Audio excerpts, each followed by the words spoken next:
What's going on, Ace Bodies family? We're here for episode number 3. Now, before I even get into the meaning of Ace Bodies like I usually do, I want to talk about the two special guests I have today. So, I've got a chance to meet two wonderful, great people out here in Vegas that taught me a lot about myself and also share a lot of information with others so that they can be their best version of themselves. So, without further ado, I want to go ahead and introduce these two. Right next to me, I have Miss Ambilo, the Ambilo Queen, out here changing lives, teaching people how to think healthy. She's giving them the nutrition that they need in a holistic manner. She speaks highly of others because of her high vibrations through these foods, and I want her to be able to teach a little bit about what she does and what you guys can do at home to, better yourself. Next to her, we have Coach Lorraine Lindsey, big time life coach, mental mindset coach, should I say. And I watched her page. I've learned so much about how she drops the gems and the power she puts behind the words. And I feel like not many people get spoken to with conviction for them to even absorb the message. So I felt like you would be the perfect person to bring on board to, drop some gems. And I feel like you'll help them absorb it a little bit more. Maybe the audience I can't catch with my words, you'll probably be able to fill in those blanks. So I appreciate you guys even coming.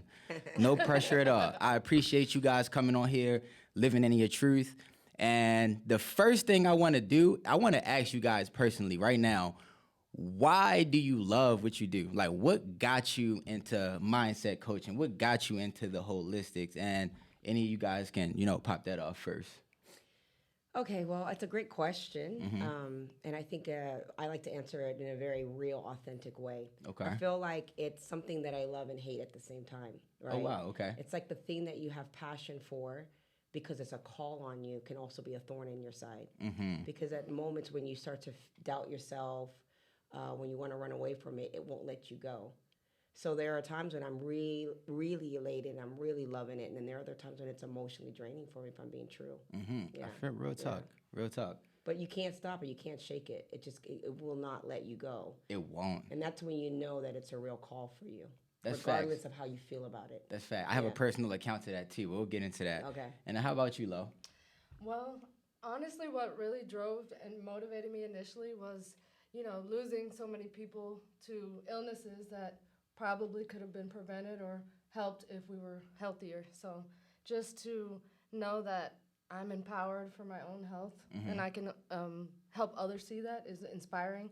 And then seeing people make those changes is really exciting. So that just drives me to keep going. So it is difficult. It is exhausting and challenging, much like Coach Lorraine just said. But I'm passionate about it because it drives me to get up every day and keep doing what I'm doing, regardless of how hard it is.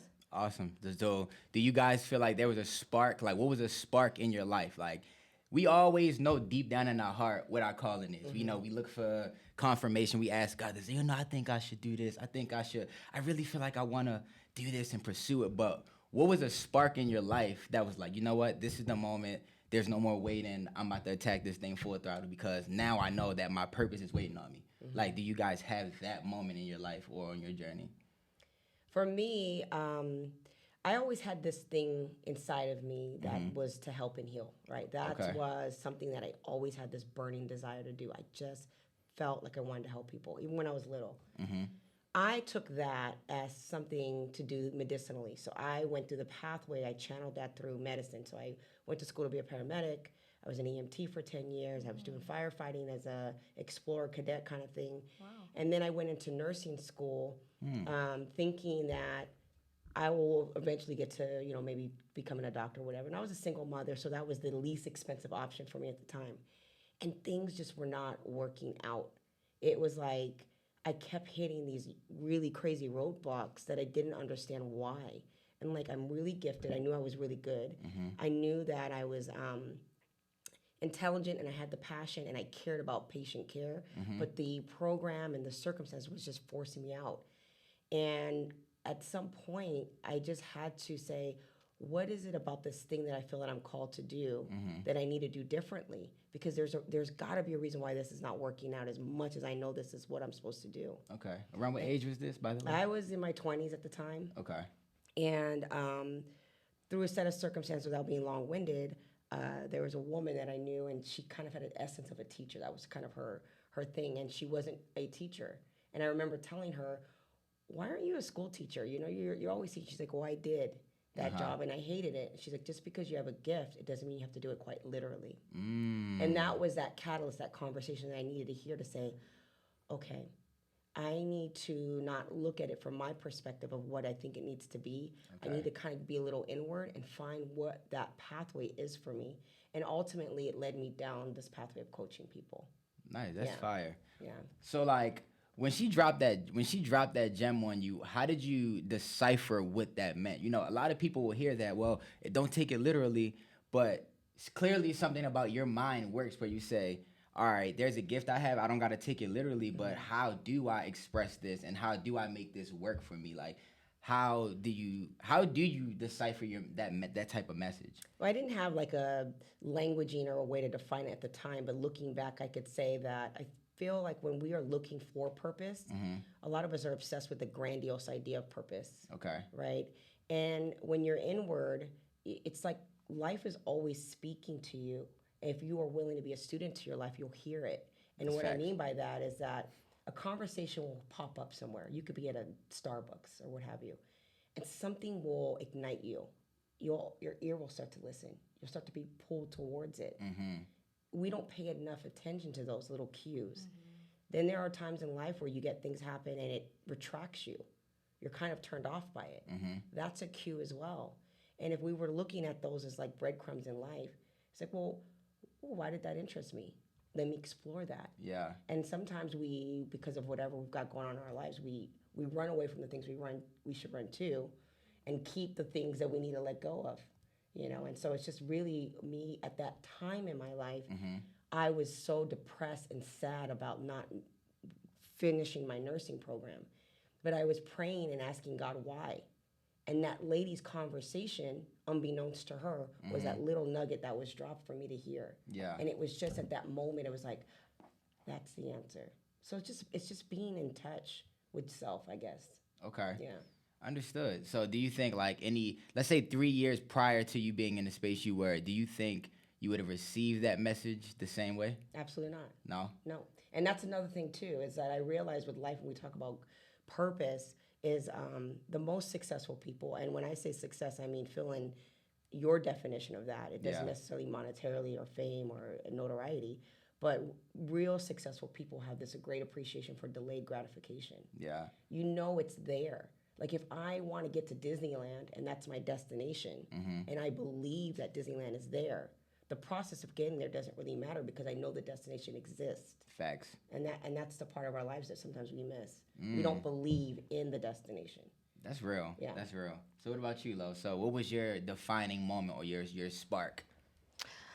Honestly, losing my dad when he had a heart attack not even a few years back. It's been almost 8 years. He had a heart attack. He wasn't trusting the doctors and wanted to go home. And then he went home and immediately passed away.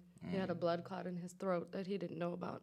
And after that, prior to that, for a long time, I was always seeking, what is my purpose? I knew I loved helping people. I know that I loved connecting with people. And I felt like I was always just in this matrix of trying to make more money, be successful. Like Coach Lorraine said, what is your definition of success?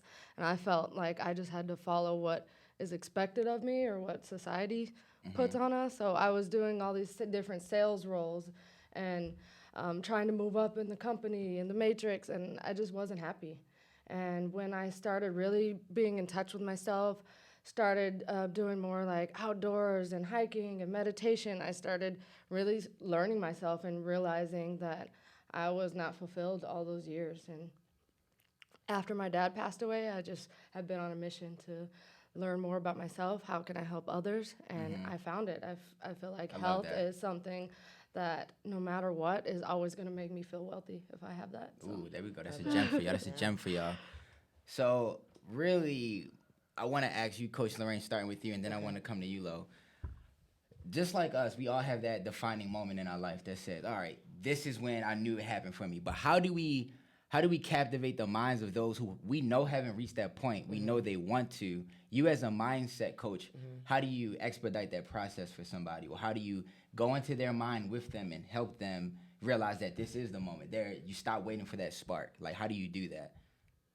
I think, well, what I do is I let them unpack their bags, first of all. It's like, Okay. tell me the stories, right? Because there's what has happened in your life, and then there's a story and a meaning you attach to that, you know? And so first, and a lot of times we intertwine what we think and how we feel and the meaning we have attached as it being reality for us. Okay. Right? And so then we create an identity construct that beats to that narrative. So if something happened to me, and like you're sharing, you know, for the loss of your father, she had a choice when she lost her dad, how that narrative and what she was going to attach the meaning behind that. And she decided that I'm going to let this be something to reflect and be inward, and how can I take what has happened and this tragedy and make it something that serves. That was a choice she made, and that was a narrative she attached to her circumstance, right? Other people would look at that and say, well, I'm a victim, poor me, my dad died, I don't want to do anything, I just want to be depressed, I can't live my life without my father. So a lot of times I'm like, what is the story? Okay. First of all, tell me what happened, and then what is the meaning you're attaching to that? And who do you say that you are in that story? And so that's kind of the design of how I get people, because people are always looking for these big sparks. That's true. Yeah. And what they're neglecting in their life is that you've already had these pivotal moments. And sometimes in that process of trying to be too forward thinking and too ahead of themselves, it's like, be present right now. And let's go back in time and look at times when you can say, I did that. Or, oh, wow, I've actually come further than I thought. That time that I didn't think that I could make it, I actually did. Facts. Okay, but what did you do? What was the frame of mind you had to have? What did you have to believe about yourself to overcome that? How did you leverage the pain? Because we can't get rid of pain, but it's a choice if we make it a version of suffering. Understood. And so just getting them to really dial down and understand that. I'm ready for my first session with Coach Lorraine. There we go.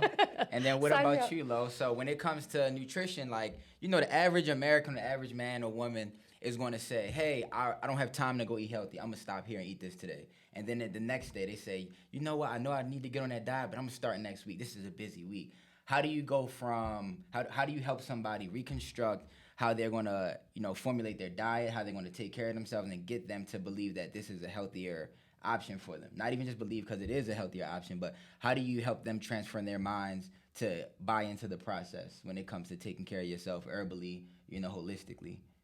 Honestly, you helped me realize that. You always mention, like, showing yourself grace. Like, you got to show yourself some love and grace. So although, you know, you might not be on the right schedule, what you envisioned in your mind, like, oh, I thought I could do this by 2 weeks, I need to lose this weight. It's not a race, you know. It really is a marathon, and I believe showing yourself grace will get you a lot further than being too hard on yourself. But I think once the first start, like, there's no better time than now. The first time that I see when people decide to make that choice and do it, even if it's only for a few days, they have those few days of like, wow, I feel great. I lost 3 pounds. I'm not bloated. My skin feels clear. When I hear those things, it just brings me joy. I'm like, see, hold on to that thought, that how you felt when you achieved that little goal, and then take that little one and just stretch it out, add a day to it next time, and just keep increasing it. And There you go. oh. So what would you have in this drink right here? So if I come to you, I'm like, hey, like, I need the detox. I buy into this journey or this process. How would you sell me this product? Like, it looks amazing, but what's in this? Wait, break it down for us. So this one I call Tropical Sunrise. Okay. I specifically love to drink it in the morning because it's just refreshing, lots of vitamin C. It has pineapple juice, apple juice, lemon, and mint. Yeah. I like my herbs, so got to throw in the little mint, gives it a little refreshing flavor, but it has so many good health benefits with the vitamins, the minerals, and the bromelain, I don't know if I'm saying that right, with pineapple juice, really good for inflammation, so I noticed that's just a good way to start every day. And it's also super important to know that this tastes really good. And one issue with any industry, the health industry, the mindset industry, the packaging that comes with self-development is terrible. A lot of people come, like, you need to do better. You need to do better. It's always a forceful thing, like, I need you to do better. But we tend to not have groups that promote us to do better in a healthy, packaged way. But then when it comes to, we watch TV, it comes to the radio, they package toxicity so well You know, so like one thing I do appreciate what you do with Ambilo is you make healthy look cool, you make healthy look fun. And for Coach Lorraine, again, what do you see? What are the things that you see in the industry when it comes to mindset coaching that you like or you dislike that you feel like should be changed or that can help us as a people, especially with us Black individuals?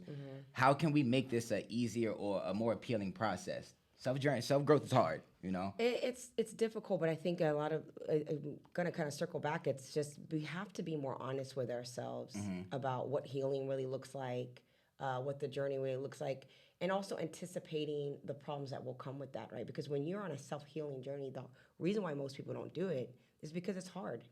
Because it means you're gonna have to unearth and then face things. That means that you're gonna have to be accountable to things and decisions you've made in your life that maybe you're not happy with. Kind of bringing up and kind of segueing in with the health and fitness and or taking care of yourself, I call it the trifecta. So when I was taking fire science courses when I was in college or whatever, 3 components for a fire: heat, fuel, and oxygen. You remove one of those elements, you extinguish a fire, right? So my thought process was, well, what's that eternal flame that we have, and why is it not always burning? Ooh. And so it's mind, body, and spirit. Okay. Right? Mind meaning, what do you think and feel about yourself? How are you orchestrating your life based on that narrative? And is that a blind spot? Are you really truly aware of who you are? Because I'll ask a person, well, tell me who you are. And it's always tied to status or beauty or what they're doing or I'm a mother, I'm a this, I'm a that. No, but who are you? What is your seed, right? And a lot of people don't know that. The second thing is your body. If you don't care for your body, this temple, this vessel that you have, and you start to feel ill or you're going through life, go and burn out, you know, that will destroy the spirit and the mind. Facts. And so it's very important to not just tap in because you aesthetically want to look good, but tap in because it's part of that eternal flame. When you have a strong, healthy, hydrated body, it moves different. It thinks different, right? That's real. And then the last thing is the spirit. And it doesn't, for some people, it's religion and it's following religion, a pathway that way. But there has to be something greater than yourself for you to live through this life, whether that's being a mother, whether that's you as a contributor, whether it's you growing. I tell people, if you feel anxiety, you're not prioritizing. If you're feeling sad, it's because you need to learn something. You need to grow and expand that self.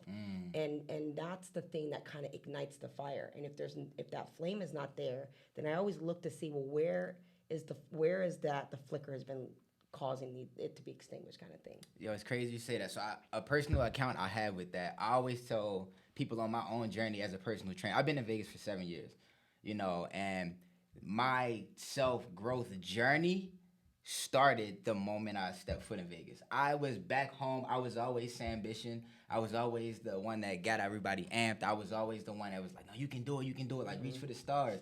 But I was the energy that people could see that was promoting it, but I didn't really know fully how to express it because it's in my soul, so it was coming out.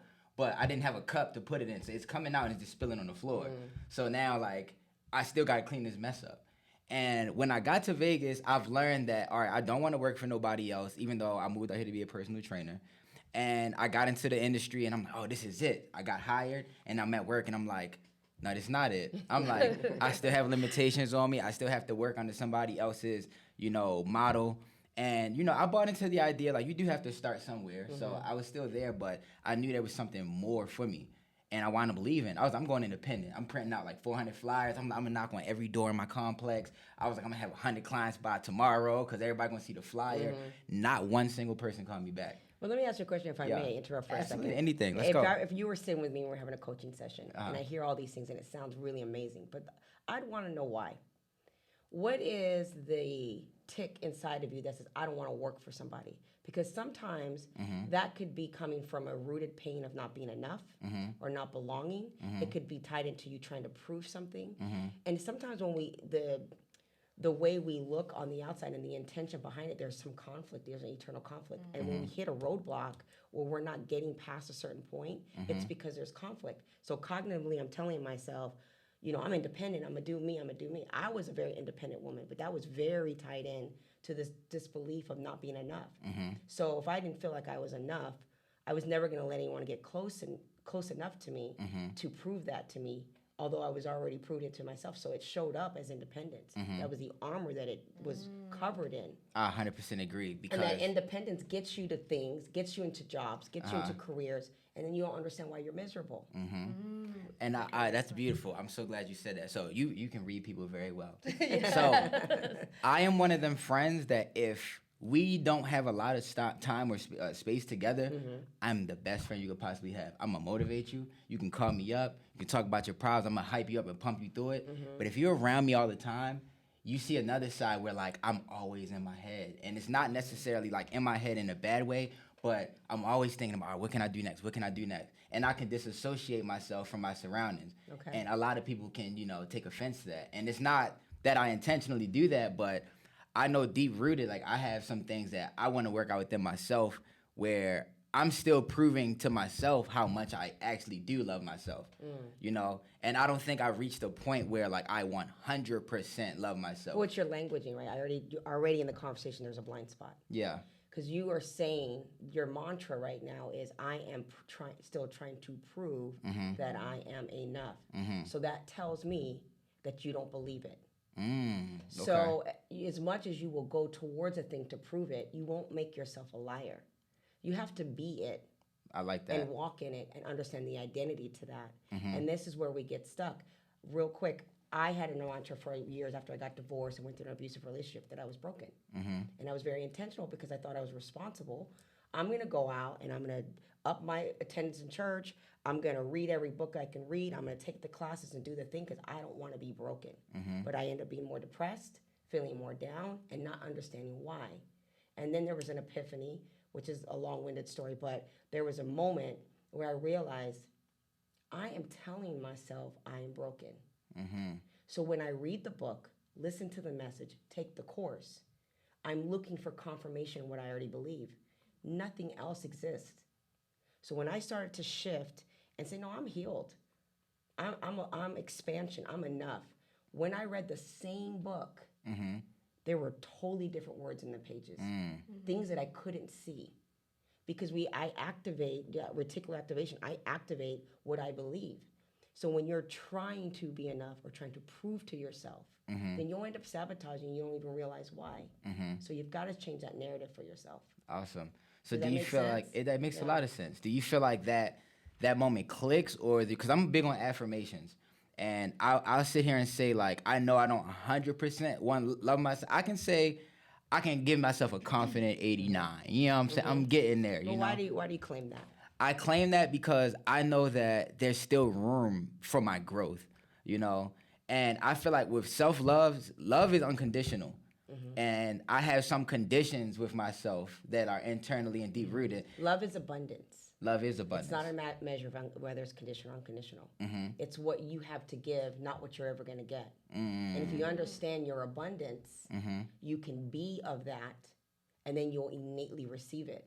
And so that's what I mean when you're like, I still have room to grow. Yeah, of course, we always have room to grow, right? That is a reflection of self-love. And if you can reframe that and understand that by you being hungry to grow, that is confirmation that you are enough. Or you wouldn't have made that decision for your life. That's true. Does that make sense? It does make sense. So that's where I mean, like, a lot of us talk and have these narrations in our head, and we don't realize, although it sounds positive, it's blanketed in an insecurity and a fear that we have. And so we'll constantly chant that, and then we get stuck as to why am I not moving? Why am I whatever? Well, because you're still trying to prove it.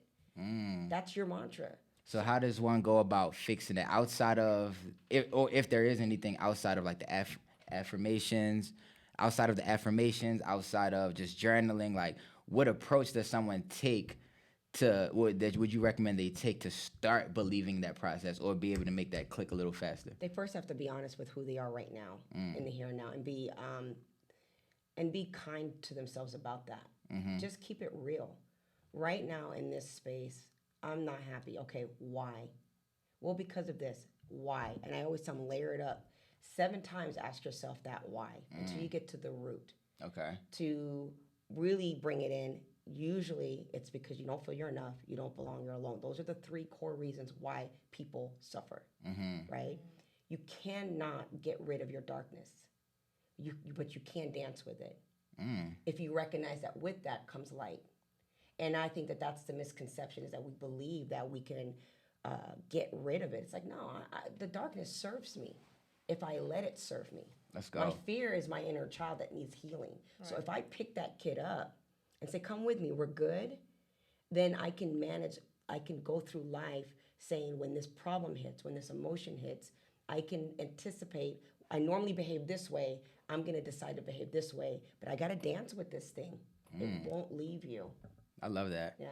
So how would you guys say that, like, your passion, you know, for, again, helping people cleanse and love themselves, how would you guys say that your journey or your path or helping others is healing you as well? Like, what part of your career is healing that child that you never got the inner child that you never got a chance to access just by helping others? Because I know with personal training, I've healed a lot of parts of myself just from me becoming a better training and learning how I can impact others. So, like, I'm just curious to know, what about your path helps you, you know, heal your own inner child, if that makes sense? Yeah, it makes sense. For me, I just think having that voice, you know, as a kid, I was very shy, quiet, even now. Like, even coming here today, I'm like, oh, this is a lot. Coach Lorraine's going to be here. I'm nervous. But just having that voice and being able to connect with people and seeing that we're all human, we all need that reassurance, we all need that guidance, and helping heal other people, like you said, is healing me naturally. So. Love it. Well, Dr. Bryant said it perfectly, to teach us to learn. And I feel like whatever you have that's a gift inside of you, contribution will be the most fulfilling thing you'll ever do, and growing. Sometimes we are stuck in things because we don't expand ourselves. Give yourself permission to learn a thing. If you're around proximity to people and the conversations are in flow with you, and you're not where you need to be, you need to find new people to have new conversations with. Because there's this saying of surround yourself with like minds. Well, yes and no. That if where my mind is at right now has me around things that I don't want, you got to get comfortable being in a room where you're the floor and someone else is the ceiling. Yeah. And what we do because of our egos is sometimes we get stuck in a room where we feel like we're the ceiling, everyone is the floor. But you don't expand that way. Yeah. And we just have to be honest with ourselves. I'm going to have good days, I'm going to have bad days. But just tap in. Everything will serve you if you let it. Something that is sorrow for me gives me this beautiful ability to have an appreciation of joy. So it's necessary. But I don't have to have it consume my life, that it's my life. It's like, no, this circumstance happened. I'm attaching sorrow to it because that's how I want to feel about it. But when the joy comes, I can reflect on that sorrow and say, I'm so grateful for this joy because I know what sorrow is like. And just dance with life. That's beautiful. Yeah. That's amazing. Yeah. I love it. And I feel like I'm getting to, you know, that I'm getting my tango down. I'm taking my dance classes of life. You know, you got to do the dance, you know. But I real think this is mainly for L'Oreal as well. I would say one thing I've noticed when I did we did a juice cleanse together, actually. We did about 21 days straight on juice and fruits. So after 2 weeks on the all juice, and then a week after that of juice and fruits. And I realized, like, my level of clarity went through the roof. My intuition went through the roof. My dreams were super vivid. I would wake up with so much energy, and I realized how much your dreams are manifesting your subconscious thought.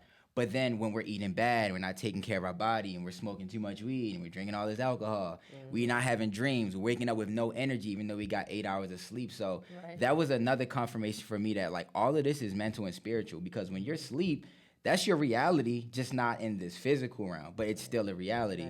And then I started drawing connections between that world, like, I'm actually having dreams, and the dreams are sparking thoughts, and when I wake up, I'm waking up, and I'm using this energy in my day-to-day life. So how do you feel as though, when it comes to your products, that you would like the people to know, or what is a list of benefits that you think that they could get outside of just the physical world that help them start healing or their inner child or inner parts of themselves? I think what you said, the biggest part for me besides my physical wellness is the mental clarity and the emotional wellness that comes with it. When you change, you know, your circumstances or your reality, it impacts every part of my life now. So like before, meditation was hard because I couldn't focus. My mind was in 20 million different places. Now I'm able to focus on my breath and take those deep breaths without thinking about what's next for tomorrow, because I have the clarity. And eating and consuming things from the earth, I feel like naturally is going to give you that ability. So I think that's more important than anything. It's just feeding your body and your mind natural things that don't have chemicals. Beautiful. That's going to help me. So what's your vision for Ambilo? Like, where do you see this going? My vision for Ambilo, well, if anyone knows Yaki Awakened, I know you do. Oh, that's my guy right there. Yaki Awakened. Got to. He is a master herbalist and a biochemist. And he black. And he's black. And he our modern day Dr. Sebi. He's modern day Dr. Sebi. He's amazing. Taught me probably 80% of what I've learned and just really inspired me to seek more knowledge and do the research yourself, because when you have that knowledge, all you could do is grow from that. So ever since I've Yaki Awakened inspired me, that's kind of where I want to go. I want to be like a woman version of Yaki. I think he's like the perfect example too, because he's so good at what he does that even mainstream. I watched a post of his the other day, and he was talking about eating your water. He's like, you guys need to eat your water because of H3O2 in the fruits, as opposed to having water. And being somebody that follows him, I 100% understood where he was coming from. Right. But then I'm watching Just Train. He's one of Kevin Hart's personal trainers, or his personal trainer. My brother was under the comments. You know what I'm saying? I've seen all these people that I either kind of know or personally know. I'm like, they looking at him like, yo, he's crazy. What is he talking about? You can't give everybody a microphone. I'm like, they don't even know who. But it comes full circle, because most people are not like Yaki. He'll see that and it'll discourage them. Yeah. And there was points in my life where I felt like if I was delivering my message and not enough people were trying to hear it or follow it, that like maybe something about it wasn't true. Yeah. You know, and one thing I've learned from Yaki, it all comes full circle, like taking care of myself and listening to him talk. I'm like, bro, outside of this, you have to live in your truth. You have to listen to your body. Your body tells you. And he breaks down like, people say, oh, I have a disease. Like, no, a disease is a healing pathway for your body. When people get cancer, cancer is really a trash bag, and it's trying to push these toxins away from your organs, so it swells away from the body. Cancer is trying to push away from the body. Cancer is not going to grow internally. It pushes out, you know? And he breaks down how to look at the body in the lens to see the healing pathways, so you no longer say, I have a disease. You're saying my body is trying to heal itself of this ailment. All right. I got you. And he starts to help shift that. So it's just beautiful to see that, you know, we got some people out here that, you know, can look the part, can look cool, can talk cool, but also promote health. That's my thing. I want this process to look fun. I want it to look cool. I want it to look like the MTV rap battles they have online, except everyone's hyped to hear about how to get better. I love that. You know? Yeah. And with that being said, this will not be our last episode with Coach Lorraine. This will not be our last episode with Miss Ambilo. We have a lot of work to do in the community. And today we're going to call it a short sesh, but a very impactful sesh. Nonetheless, I want you guys to continue to check us out. We're going to continue to grow, get better, and drop a lot of gems for you guys. So I appreciate you guys. I'm going to let Miss Ambilo drop any gems, her last couple gems, if she needs any, or anything she would love for y'all to know, and Coach Lorraine as well. You have anything to say to the people? Okay. I will just say that know your seed, right? I tell people that we're always chasing things outside of us, and there is literally only one you on this planet, right? You will never be duplicated. And so understanding your seed, if you were an apple seed, what season are you in your life? Are you the sprout, the tree, the orchard? And just be that. And you don't need to change your life. You need to cultivate your life.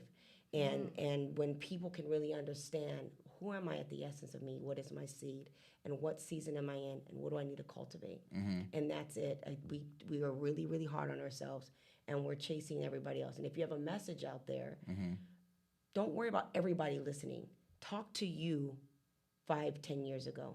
That is the person that needs to hear your message. I love that. Amen. How about you? That's beautiful. What about you? You got a message you want to drop on the people? My message, that's a tough one to follow. My message for everyone would just be to, listen to your body. Your body tells you what it needs. Your body has a natural, miraculous way of healing itself, and if you listen to that, you will seek the right nutrition and the right wellness, and I don't know. I feel it. Not real talk. It is very true. So we got Instagram. It's Coach Lorraine Lindsey on Instagram. We got Lolo Be Real, also Ambilo Lifestyles on Instagram, and as you guys know, Sambition in the house here. So with that being said, we're gonna call it a day. I appreciate you guys for tapping in and listening to the Ace Bodies podcast. Again, meant to help with mental, spiritual, and physical clarity.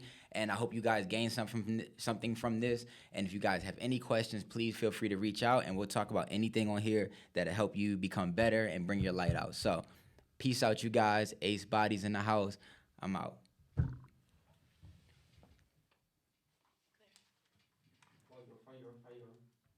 Well, that was good. I am so I feel